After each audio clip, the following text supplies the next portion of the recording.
आइए।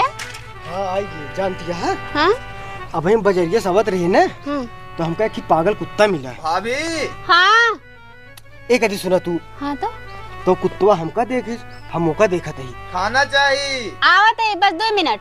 हाँ तो अगो तो का अरे हम देखते रहे तुरंत ही आई। अरे भूख लाग बा। अरे भगवान के लिए थोड़ी देर शांत हो जा।